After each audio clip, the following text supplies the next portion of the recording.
Buenas tardes, continuamos con nuestro plan de lectura. Seguimos en nuestro día 35, Génesis 35 y el Evangelio de Marcos, capítulo 5. Dice la palabra del Señor: Dios bendice a Jacob en Betel. Dijo Dios a Jacob: levántate y suba a Betel, y quédate allí, y haz allí un altar al Dios que te apareció cuando huías de tu hermano Esaú. Entonces Jacob dijo a su familia y a todos los que con él estaban: Quitad los dioses ajenos que hay entre vosotros, y limpiaos y mudad vuestros vestidos. Levantándonos y subamos a Betel, y haré allí altar al Dios que me respondió en el día de mi angustia, y ha estado conmigo en el camino que he andado. Así dieron a Jacob todos los dioses ajenos que había en poder de ellos, y los zarcillos que estaban en sus orejas, y Jacob los escondió debajo de una encina que estaba junto a Siquem. Y salieron, y el terror de Dios estuvo sobre las ciudades que había en sus alrededores, y no persiguieron a los hijos de Jacob. Y llegó Jacob a Luz, que está en tierra de Canaán, está en Betel, él y todo el pueblo que con él estaba. Y edificó allí un altar y llamó el lugar el Betel, porque allí le había aparecido Dios cuando huía de su hermano. Entonces murió Débora, ama de Rebeca, y fue sepultada al pie de Betel, debajo de una encina, la cual fue llamada Alon Bakut. Apareció otra vez Dios a Jacob cuando había vuelto a Padan Aram, y le bendijo. Y le dijo Dios: tu nombre es Jacob, no se llamará más tu nombre Jacob, sino Israel será tu nombre. Y llamó su nombre Israel. También le dijo Dios: yo soy el Dios omnipotente, crece, multiplícate, una nación y conjunto de naciones procederán de ti, y reyes saldrán de tus lomos, y la tierra que ha dado a Abraham y a Isaac la daré a ti, y a tu descendencia después de ti daré la tierra. Y se fue de él Dios del lugar donde él había hablado con él. Y Jacob erigió una señal en el lugar donde había hablado con él, una señal de piedra, y derramó sobre ella libación y echó sobre ella aceite. Llamó Jacob el nombre de aquel lugar donde Dios había hablado con él, Betel. Muerte de Raquel. Después partieron de Betel, y había aún como media legua de tierra para llegar a Éfrata, cuando dio a luz Raquel, y hubo trabajo en su parto. Y aconteció, como había trabajo en su parto, que le dijo la partera: no temas, que también tendrás este hijo. Aconteció que al salirse el alma, pues murió. Llamó su nombre Benoní, mas su padre lo llamó Benjamín. Así murió Raquel y fue sepultada en el camino de Éfrata, la cual es Belén.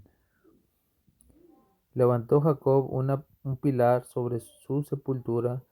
Esta es la señal de la sepultura de Raquel hasta hoy. Y salió Israel y plantó su tienda más allá de Migdaledar. Los hijos de Jacob. Aconteció que cuando moraba Israel en aquella tierra, fue Rubén y durmió con Bilhá, la concubina de su padre, la cual llegó a saber Israel. Ahora bien, los hijos de Israel fueron 12, los hijos de Lea: Rubén, el primogénito de Jacob; Simeón, Leví, Judá, Isaacar, Zubalón; los hijos de Raquel, José y Benjamín; los hijos de Bilhá, sierva de Raquel, Dan y Neftalí; y los hijos de Silpa, sierva de Lea, Gad y Aser. Estos fueron los hijos de Jacob que le nacieron en Padán-aram. Muerte de Isaac. Después vino Jacob a Isaac, su padre, a Manre, a la ciudad de Arba, que es Hebrón, donde habitaron Abraham e Isaac. Y fueron los días de Isaac 180 años. Y exhaló Isaac el espíritu y murió, y fue recogido a su padre, viejo y lleno de días, y lo sepultaron Esaú y Jacob, sus hijos. Muy bien, vamos a Marcos.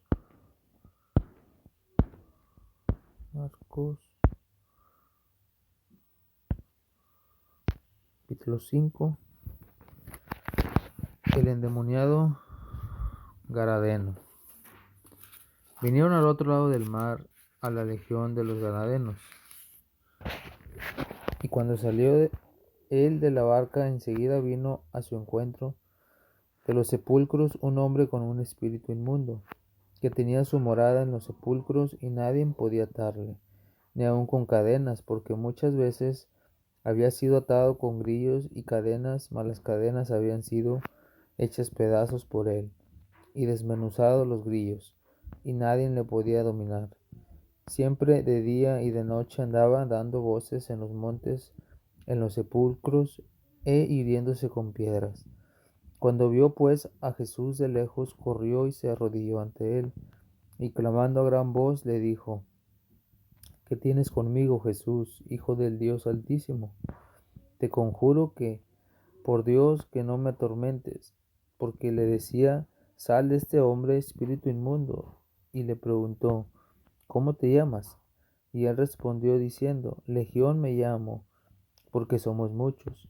Y le rogaban muchos que no los enviasen fuera de aquella región. Estaba allí cerca del monte un gran hato de cerdos paciendo, y le rogaron todos los demonios diciendo: Envíanos a los cerdos para que entremos a ellos. Luego Jesús les dio permiso, y saliendo aquellos espíritus inmundos entraron en los cerdos, los cuales eran como 12,000, y el hato se precipitó en el mar por un despeñadero, en el mar se ahogaron. Y los que apacentaban los cerdos huyeron y dieron aviso en la ciudad y en los campos, y salieron a ver qué era aquello que había sucedido. Vienen a Jesús y ven al que había sido atormentado del demonio y que había tenido la legión, sentado, vestido y en su juicio cabal, y tuvieron miedo, y les contaron los que habían visto cómo le había acontecido al que había tenido el demonio, y lo de los cerdos. Y comenzaron a rogarle que se fuere de sus contornos. Al entrar él en la barca, el que había estado endemoniado le rogaba que le dejase estar con él. Mas Jesús no se lo permitió, sino que le dijo: Vete a tu casa y a los tuyos, y cuéntales cuán grandes cosas el Señor ha hecho contigo, y cómo ha tenido misericordia de ti.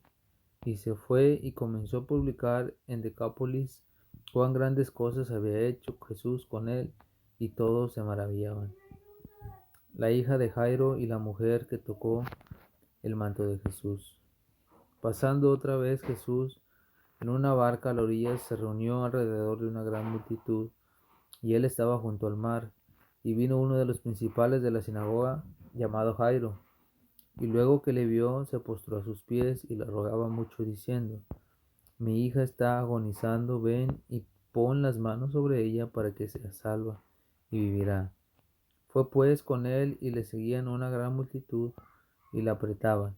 Pero una mujer que desde hacía 12 años padecía de flujo de sangre, y había sufrido mucho de muchos médicos, y gastando todo lo que tenía, y nada le había aprovechado.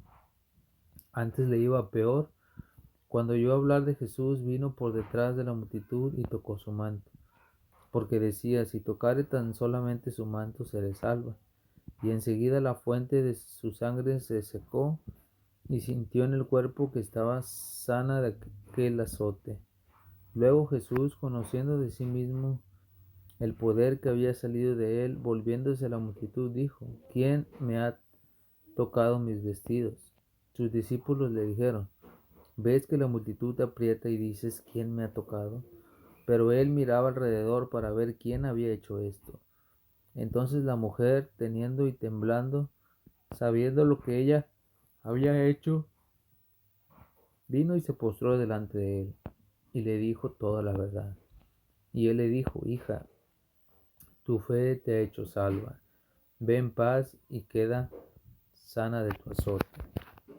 Mientras él aún hablaba, vinieron de casa del principal de la sinagoga diciendo: tu hija ha muerto, ¿para qué molestas más al maestro? Pero Jesús, luego que oyó lo que decían, dijo el principal de la sinagoga: no temas, cree solamente. Y no permitió que le siguiese nadie sino Pedro, Jacobo y Juan, hermano de Jacob. Vino a casa del principal de la sinagoga y vio el alboroto y a los que lloraban y lamentaban mucho. Entrando les dijo: ¿por qué alborotáis y lloráis? La niña no está muerta, sino duerme. Se burlaban de él, mas él, echando fuera a todos, tomó al padre, a la madre de la niña y a los que estaban con él, y entró donde estaba la niña. Y tomando la mano de la niña, dijo: Talita cumi, que traducido es: niña, a ti te digo, levántate. Luego la niña se levantó y andaba pues, y tenía 12 años. Y se espantaron grandemente, porque él les mandó mucho que nadie lo supiese, y dijo que se le diese de comer. Señor, te damos gracias por este tiempo que nos permites una vez más, esta libertad de escuchar tu palabra, de meditar en ella. Ayúdanos a tenerla, a guardarla, Padre, a confiar en ella y saber que tú tienes control de cada situación que enfrentamos, Dios.